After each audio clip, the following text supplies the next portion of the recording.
दोस्तों आज हम एक ऐसी मूवी एक्सप्लेन करने वाले हैं जो इंसान और भेड़िया के बीच में इतनी दोस्ती हो जाती है कि आप देखते ही रह जाओगे। मतलब कहानी बहुत ही अच्छी होने वाली है, तो वीडियो को लाइक कर देना। कहानी आज से लगभग 20,000 साल पुरानी हिमयुग यानी कि पत्थरों के दौर की थी।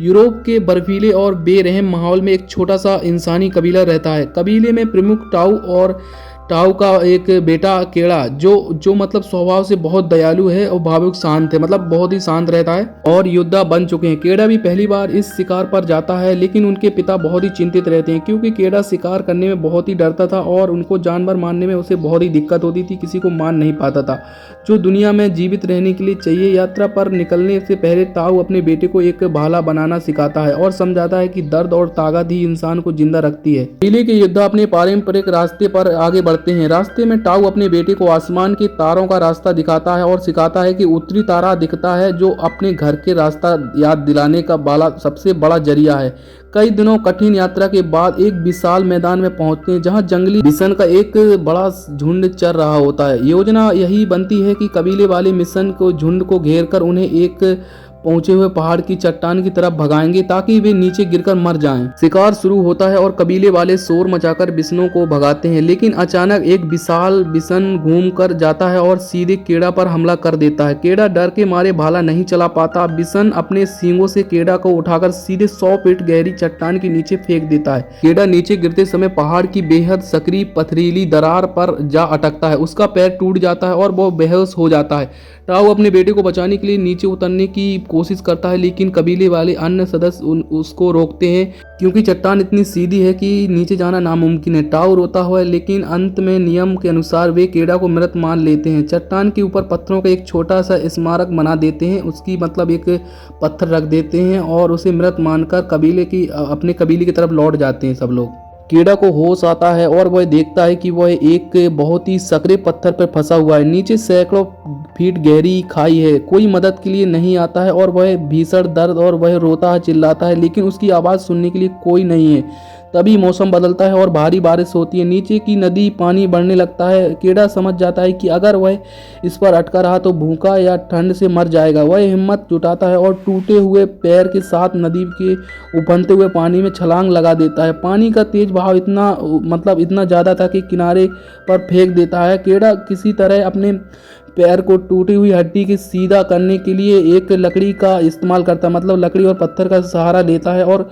कराहते हुए अपने पैर को बांध देता है। और वह अकेला घायल और एहसास होता है कि उसे जीवित रहने के लिए कोई रास्ता नहीं बचा है। कीड़ा रेंगते हुए आगे बढ़ने की कोशिश करता है, तभी भेड़ियों का एक खूंखार झुंड कीड़ा पर हमला कर देता है।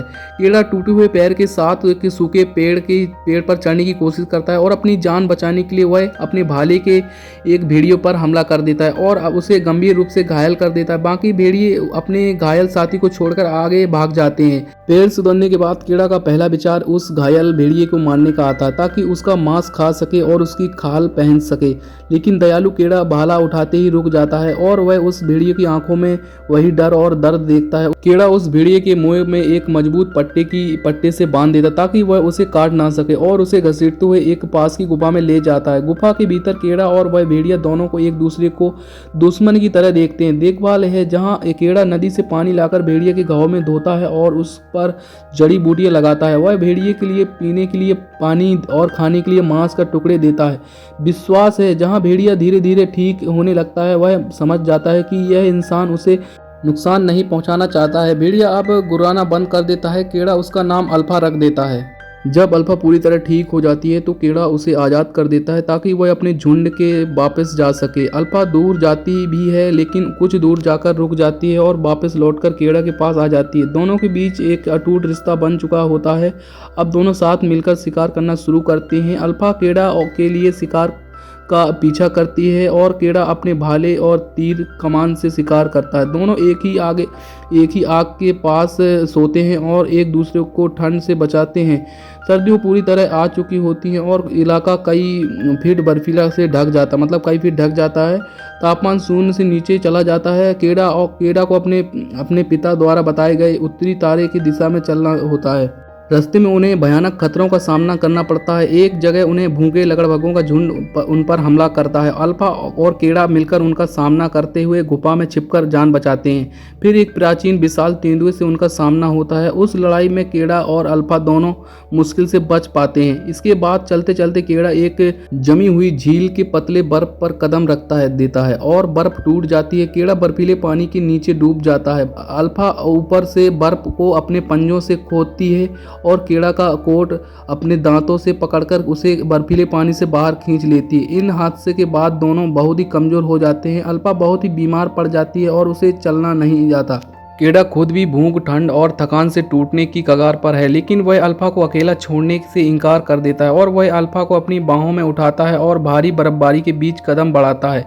कई दिनों की इस दर्दनाक यात्रा के बाद कीड़ा दूर से ही अपने कबीले की एक तंबू और धुएं का देखता है और वह अपने कबीले के गांव को दरवाजे तक पहुंचता है और पिता को चिल्लाते हुए जमीन पर गिर पड़ता है। टाऊ और उसकी मां दौड़कर बाहर आते हैं। अपने मरे हुए बेटे को जिंदा देखकर बिलख बिलख कर रोने लगते हैं। गांव वाले हैरान रह जाते हैं कि जब देखते हैं कि एक कीड़ा की गोद में एक भयानक भेड़िया जानवर है। कबीले को वैद्य तुरंत कीड़ा और अल्फा का इलाज शुरू करता है। तभी वैद्य को एक बहुत ही बड़ी बात पता चलती है कि अल्फा केवल बीमार और थकी हुई नहीं है, बल्कि यह गर्भवती थी।